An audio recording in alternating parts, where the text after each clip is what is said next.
ito yung anything about right triangles. Okay, ito yung right triangles na anything about right triangles.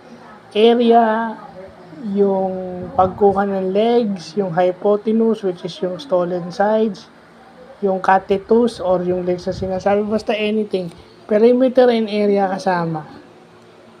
So, yun muna, no? Kasi may kasunod pa to. Kunin pa natin yung geometric mean ng right triangle. Pero susunod na yan.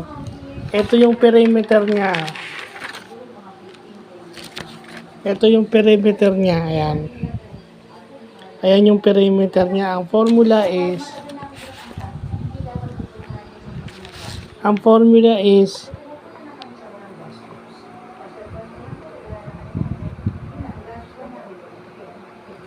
ayan, yan ang formula niyan.